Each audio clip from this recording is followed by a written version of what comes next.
अस्सलाम वालेकुम, कैसे हो आप सब? तो सबसे पहले तो आप सबको मेरी तरफ से बहुत बहुत रमज़ान की मुबारक। और उसके बाद जो था ना, कबर्ड की मैंने अपनी सेटिंग करनी थी। हमारा कबर्ड कितना भी बड़ा हो ना, हमारा कबर्ड जो है वो छोटा पड़ ही जाता हमारे कपड़ों के लिए। इसी तरह हमारा किचन जो है, कितनी भी जगह हो हमारी किचन में तो लेकिन बर्तनों के लिए वो कम जगह पड़ जाती। तो इसी तरीके से हमारी कबर्ड का भी हाल है। यहाँ पे मेरी बच्चियों का कबर्ड है और इसमें इतने ज़्यादा कपड़े हैंग है ना, और इस तरीके से हैंग है कि इसका जो नीचे वाला साइड है ना, वो बिल्कुल उसमें कपड़े ना रख सकते। और अगर रख ले तो एक कपड़ा निकालते हैं तो सारे ना कपड़े दो चार और साथ में गिर जाते हैं। तो ये मसला हम सब के साथ रहता है। कितने भी हमारे घर में कपड़ हो, वो सारों का यही हाल होता है। और इतने सारे कपड़े हम जब रखते हैं तो अगर एक रखते हैं या निकालते हैं तो दो चार साथ गिर जाते हैं। तो वो फिर हमारा कपड़ जो है वो सिमटा नहीं रहता, बिल्कुल ही फैला रहता है। जिससे कि अब देख सकते हो बहुत सारी कपड़े जो है वो हैंग भी है और नीचे मैंने तय करके भी रखी है, लेकिन बिल्कुल बेतरतीब है। इसको यूज़ करना बहुत ज़्यादा मुश्किल है, ख़ासतौर पर जो नीचे वाले कपड़े ना जो हमने तय करके रखे हैं। अगर इसमें हम रखते तो वो भी बहुत मुश्किल से रख पाते हैं, और अगर निकालते तो उसके लिए भी बहुत ज़्यादा मसाला होता है। तो कुछ टिप्स आपके साथ शेयर करूँगी जो मैं अपने लिए यूज़ करूँगी आज इस कबड़ में। तो आप सब भी देखिएगा, उम्मीद है आप सबको भी इसमें से कुछ ना कुछ टिप्स ऐसे मिल जाएगा जो आपके लिए भी आसानी का बायस होगा। तो यहाँ पे जो थे ना कपड़े, तो इसमें बहुत सारे हैंग थे और अभी मेरे पास और भी पड़े थे जो इसमें मैंने रखने थे, लेकिन बिल्कुल भी जगह नहीं थी। मैं यहाँ पे क्या करूँगी कि एक एक कपड़ा ना, एक एक सूट इसमें से मैं निकाल निकाल के और इसको मैं ना सेट करती रहूँगी। अक्सर जब हम बहुत सारा फैलावा अपने लिए फैला देते हैं ना, तो वो फिर हमारा जो है ना, क्योंकि हमारा ये काम मेरे साथ तो ये होता है ना कि मैं किचन में काम कर रही होती हूँ।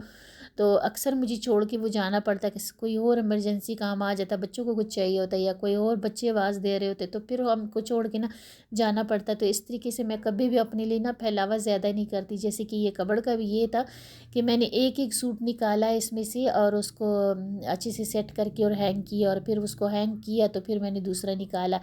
तो इसका ये होता है कि फैलावा ज़्यादा नहीं होता। अगर मैं सारे कपड़े एक साथ कबड़ में से निकाल लूँ और बेड पे फैला दूँ, तो फिर अगर मैं जो है और काम इमरजेंसी में जाना पड़ जाएगा, तो वो कबड़ हमारा जो है ना फैला रहेगा, बेड भी हमारा फैला रहेगा और पूरा कमरा गंदा गंदा लगेगा।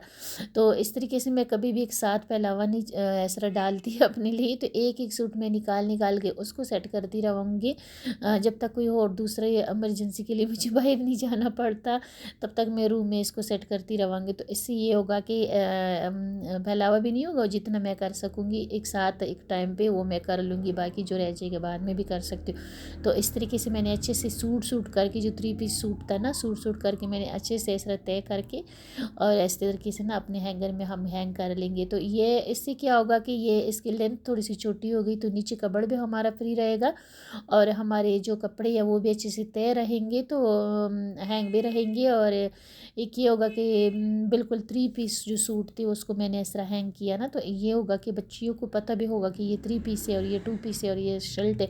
तो इस तरीके से मैं रखूँगी। तो ये लंबी लंबी कमीज़ें हैं, इसको जब ऐसे हैंग करते हैं तो कपड़ के नीचे तक आ जाती है, और नीचे वाली जो जगह होती है ना वो उसको हम फिर यूज़ नहीं कर पाते। अगर करते हुए तो बहुत मुश्किल होती, कपड़े रखते हैं और फिर जब निकालते हैं तो गिरते रहते हैं, तो रखने में भी मुश्किल होती है और यूज़ करने में भी मुश्किल होती है। तो इस तरीके से थोड़ा सा टाइम तो लगेगा, थोड़ी सी मेहनत तो है, लेकिन ये है कि कपड़ हमारा अच्छे से सेट हो जाएगा और बाद में जब हम इसको यूज़ करेंगे तो बिल्कुल भी आसानी होगी। और आप साथ साथ जितने भी कपड़े धुलते जाएंगे तो साथ बच्चियाँ भी फिर ऐसे ही हैंग करके वो करेंगे, तय करके हैंग करेंगे। तो इस तरीके से बस थोड़ा-सा हमें थोड़ी-सी मेहनत करनी पड़ती, थोड़ा-सा हमने वो डालना पड़ता। फिर जो घर वाले, जो बाकी घर वाले फिर वो भी उसी तरीके से करने लग जाते हैं। अभी मैंने इसको सेट कर दिया और सारों को मैंने बोल दिया कि अब जिसने भी कपड़े हैंग करने इसी तरीके से हैंग करने, बिल्कुल भी लंबे-लंबे हैंग नहीं करने, ताकि हमारा कपड़ जो है वो फ्री रहे। तो इसी तरीके से मैंने ना ये जो लंबी-लंबी कमीज़ें थी ऐसे बीच में मैंने ना इस तरह हैंगर डाल के और इसको अच्छे से मैंने इसमें ना हैंगर पे लगा दिया। तो ये बिल्कुल खुलेंगी भी नहीं और बिल्कुल ये सफाई से हैंग भी होंगी। और आप अगर प्रेस करके रखते हो तो इसका प्रेस भी ख़राब नहीं होता, लेकिन मैं प्रेस करके नहीं रखती क्योंकि कपड़े बच्चियाँ जो है इधर उधर गिरते रहते हैं उनके, तो वो फिर ना ख़राब हो ही जाते। तो ऐसे ही फिर हमारी बिजली का भी ज़ाया होता है और हमारे टाइम का भी। तो जब पहनने होते हैं तो तब उस टाइम मैं वो इस्त्री कर लेती हूँ बच्चियों के लिए। और जो लड़के जो बेटे और शौहर के होते हैं, जो आदमियों के कपड़े होते हैं, उनको तो हम प्रेस करके रखते हैं, वो तो हर टाइम हम तैयार रखते हैं, ज़ाहिर है। लेकिन जो हमारी जो औरतों के कपड़े होते हैं उसको मैं ऐसे ही हैंग कर लेती हूँ। तो सारे कपड़े मैंने ऐसे हैंग कर लिए। और अभी जो है ना हमारा जो कपड़ है वो बिल्कुल आहिस्ता आहिस्ता हल्का फुल्का हो जाएगा, और जो कपड़े मैंने निकालने थे उसको मैं निकाल भी लूँगी।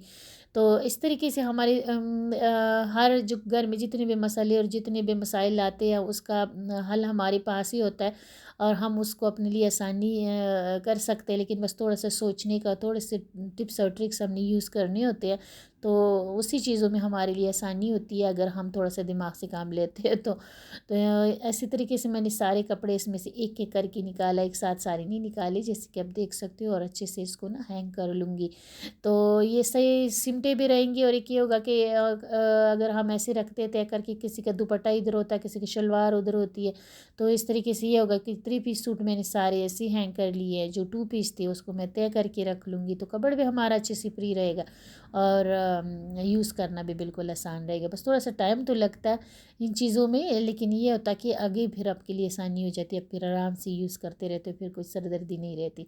अच्छा, उसके बाद कपड़े तो हमारे हो गए हैं। फिर उसके बाद ये जो दुपट्टे होते हैं ना, जो किसी सूट के साथ नहीं होती वैसी होती है, और ये इतने ज़्यादा होते हैं कि इनके लिए अलग सा एक रूम, एक कबर्ड चाहिए होता है, इतने ज़्यादा दुपट्टे होते हैं। तो इसके साथ मैंने क्या किया, ये कार्डबोर्ड का मेरे पास डब्बा था, तो इसके मैंने ना रब सी शर्ट थी वो मैंने लगा दी है इसमें, और नीचे से मैंने टेप वगैरह लपेट लिए ताकि ये ना अच्छे से मजबूत हो जाए। शर्ट मैंने इसमें इसके अंदर लगा दी, और फिर जितने भी हमारे दुपट्टे थे ना ख़राब ख़राब मैंने निकाल दिए, और जो बिल्कुल न्यू है जो ले सकते हैं। अक्सर ये कपड़े हमारे ख़राब हो जाते हैं, दुपट्टे हमारे रह जाते हैं और न्यू रह जाते हैं। तो वो ना फिर हम जो मैं तो जो 2 पीस सूट लेते हैं हम ना, अक्सर बच्चियाँ भी ले लेती, मैं भी ले लेती, या कोई अकेली शर्ट ले लेती, तो उसके साथ ना फिर बच्चियाँ मैच कर करके और मैं ख़ुद भी मैच कर करके हम ले लेते हैं। तो इस तरीके से ये दुपट्टे हमारे पास बहुत सारी जमा होते हैं। लेकिन इतना ज़्यादा फैलावा करता ना, ये कपड़ में तो रख नहीं सकते, अगर कपड़ में इसको रखे तो बाकी कपड़ों की फिर जगह ही नहीं होनी। तो इस तरीके से मैंने सारे दुपट्टे अपने तय करके और इस डब्बे में रख दिए, तो ये बिल्कुल ही कटे भी रहेंगे, और ये कि इस डब्बे में काफ़ी सारे दुपट्टे आ जाते हैं। बहुत सारी जगह हमारी बच जाती है। और ये इसको जो मैंने शर्ट लगा दी है ना, ये डब्बे को, तो ये फटेगा भी नहीं, ये काफ़ी टाइम हमारा जो है ना वो हमारे दुपट्टों को कवर करके रखेगा। तो ऐसी चीज़ें जो है ना हमारे घरों में आते रहते हैं, हम अपनी चीज़ों के लिए यूज़ कर सकते हैं। ज़रूरी नहीं है कि हम महंगे महंगे ऑर्गेनाइज और ये सारे चीज़ें मार्केट से लेके और उसमें अपने चीज़ें ऑर्गेनाइज करें। हमारे घर पे भी ऐसी चीज़ें डब्बे मब्बे तो आते ही रहते हैं, सामान आता रहता है। आजकल तो ऑनलाइन हम चीज़ें मंगवाते हैं, और उन सारों के साथ ये बैग और ये जो डब्बे वगैरह ये मिलते रहते, तो ये हम ना अपने कपड़ों में भी यूज़ कर सकते। किचन में मैं ऐसे डब्बे नहीं यूज़ करती, लेकिन ये है कि कपड़ वगैरह में हम यूज़ कर सकते हैं। तो इस तरीके से सारे दुपट्टे मैंने इसमें डाल दिए, और एक साइड पे मैं ये रख लूँगी, तो कोई फैलावा भी नहीं होगा, कोई कचरा भी नहीं होगा, फैलेंगे भी नहीं, और जो ज़रूरत होगी वो फिर ना बच्चियाँ यूज़ करेंगे। एक और चीज़ आपके साथ शेयर करूँगी, ये ना कपड़े हमारी कपड़ में ऐसे भी होते हैं ना कि हम ना उसको कपड़ में रखना पसंद करते। जैसे कि मेरी बच्चियों के कपड़े थे, यहाँ पे 2 सूट थे, तो बेटी मेरी कह रही थी कि मम्मा आप इसको किसी बैग में या कोई स्टोर रूम वगैरह में या कोई बक्से में ना रखना, फिर वो उसी में रह जाते हैं। अक्सर मैंने इतने सारे कपड़े ऐसे बैगों में रखे कि उसी में रह गए, उसका फैशन ही ख़त्म हो जाता है। जब मैं कपड़ में से निकाल के साइड भी कर लेती हूँ, तो ये मेरी बच्ची मुझे कह रही थी कि मम्मा इसको उठाना नहीं, हाँ मैंने पहनने करने हैं। मसलन कभी कभी पहनने में आ जाते, लेकिन घर में तो नहीं पहन सकते, लेकिन कभी कभी बाहर जाते वक्त पहन लेते हैं, या फिर ऐसे कुछ ना कभी कभी पहनने में आ जाते। तो ये मुझे कह रही थी कि मम्मा इसको कपड़ में से नहीं उठाने। लेकिन ये ऐसे कपड़े होते हैं ना कि इसको ना हम बार बार धो नहीं सकते, क्योंकि बहुत नाजुक सी होती है और बहुत ज़्यादा महंगे भी आते हैं। धूल मिट्टी हमारी कपड़ में भी आती है, जितना भी कोशिश कर ले साफ़ सफाई करने की, लेकिन फिर भी आखिर धूल मिट्टी आ ही जाती, कपड़ में भी हमारे कपड़ों में आ जाती है। तो इसको ना कैसे हम कवर करके रख सकते हैं, ये भी आपके साथ शेयर करूँगी। इसको हम कबर्ड में तो रखनी है, लेकिन खुली रखेंगी तो ये फिर बहुत जल्द फिर ये धोने वाले हो जाएंगे, धो भी नहीं सकेंगी। बहुत ये वो होते हैं नाजुक से होते हैं, तो मशीन में भी नहीं धो सकते, हाथों से भी ख़राब हो जाते हैं। तो इतनी ज़्यादा हम इसको धो नहीं सकते। तो इसको ना मैं अच्छे से तेल लगा लूँगी। अच्छे से तेल लगा के और फिर कैसे इसको रखेंगे कि इसको धूल मिट्टी भी ना पड़े और जब बच्ची का दिल करे तो वो पहन भी सके। तो इस तरह वाले कपड़े भी हमारी कपड़ों में होते हैं, मजबूरी से हम उठा लेते हैं कि ख़राब हो जाएंगी और फिर हमारे पहनने में भी नहीं आते और वो फिर ना ऐसे पड़ी रह जाती। बहुत सारे कपड़े ऐसे कि मैंने उठा के अपने स्टोर रूम में रखे हुए हैं, तो अब जब मैं निकालती हूँ बिल्कुल न्यू है लेकिन उसका फैशन चला गया, अब बच्चियाँ पहनती भी नहीं। और वो मुझे कहती रहती कि मम्मा आप साइड पे रख देती हूँ, फिर हमें मिलती नहीं है और वो वैसे ही रह जाती है। फिर उसका पैशन ही चला जाता, हम पहन भी ना नहीं पाते और वो न्यू ही रह जाते हैं ऐसे तरीके से ना इसको मैंने अच्छे से तय कर ली है और अभी ना इसको मैं अपने कबड़ में रखूँगी, क्योंकि मुझे उसने मना किया कि मम्मा बिल्कुल भी स्टोर रूम वगैरह में इसको नहीं रखना। तो ये जो बैग आते हैं ना हमारे पास, ये बहुत अच्छे से बैग होते हैं, इसमें कोई धूल मिट्टी भी नहीं जाती और बहुत अच्छे से हमारी चीज़ों को कवर कर देते हैं। जो हमारे हैंड बैग होते हैं मैं तो अक्सर वो भी इसमें डाल के ना हैंग कर लेती हूँ। और ये ऐसे जो कपड़े होते हैं, जो वेस्ट कोट होते हैं, जो जो भी चीज़ें ऐसी होती हैं जो हम धूल मिट्टी से बचाना चाह रहे होते हैं, तो इसी बैगों में हम ना रख के तो आराम से हम हैंग कर सकते हैं। जैसे कि ना बहुत अच्छे से हमारे कपड़े भी इसमें अच्छे से आ जाते हैं। और इसका जो होता है ना कपड़ा सा, इसका इतना अच्छा मटेरियल होता है इसका कि इसमें बिल्कुल भी धूल मिट्टी नहीं जाती। तो अच्छे से मैंने इसमें रख दिया, अलग अलग मैंने रख दिए, इकट्ठे मैंने नहीं रखे क्योंकि इसमें बहुत सारा काम था इस पर। तो अगर इकट्ठे रखते तो एक दूसरे के साथ लगते और वो जो मोती वगैरह जो गोटे मोटे लगे वो सारे ख़राब होने थे। इस वजह से मैंने अलग अलग इसको तय करके और ऐसे अलग अलग बैगों में रख के और एक बड़े बैग में मैंने इसको रख दिया। तो एक दूसरे के साथ टच नहीं होंगी तो ख़राब भी नहीं होंगी, धूल मिट्टी भी नहीं पड़ेगी और बच्चे जब मर्ज़ी वो पहन भी सकेंगे।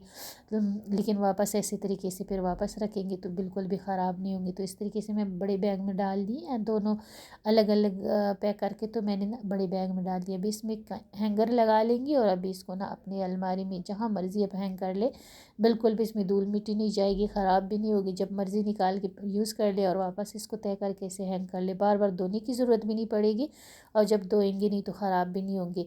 तो इस तरीके से हमारे कपड़े, हमारे जो हैंड बैग होते हैं जो बिल्कुल लेदर के बैग होते हैं उसको हम खुली रख भी नहीं सकते, हवा वगैरह लगती है उसी से ख़राब हो जाते हैं। तो वो भी इसी बैगों में रख सकते हैं और अपने जो बिल्कुल जो काम वाले कपड़े होते हैं जो कभी कभी आप पहनते हो वो भी उसमें रख सकते हो। तो इसी तरीके से मैंने कपड़े सारे जो 3 पीस थे ऐसे तरीके से मैंने हैंग कर लिए, तय करके फिर मैंने हैंग कर। तो नीचे से कपड़ भी हमारा फ्री हो गया और नीचे जो थे ना सारे कपड़े मैंने वो रखे हैं जो 2 पीस है और सिंगल शर्ट है।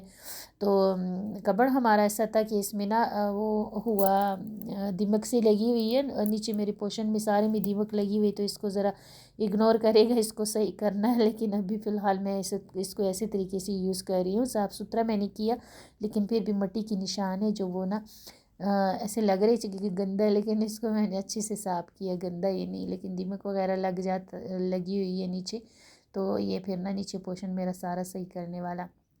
तो इस तरीके से कपड़ हमारा अच्छे से साफ़ सुथरा हो गया। ऊपर मैंने कपड़े ऐसे हैंग कर लिए कि नीचे अब जितने भी कपड़े रखे हैं ये उठाए, आपको कोई परेशानी नहीं होगी, तो आराम से आप निकाल भी सकते हो, रख भी सकते हो और जगह भी बहुत सारी बन गई। इस तरीके से इधर दूसरी साइड पे मैंने दुपट्टे रख दिए। तो ये थी मेरी आज की वीडियो। कल फिर किसी न्यू वीडियो के साथ मिलूँगी, तब तक के लिए अल्लाह हाफिज़।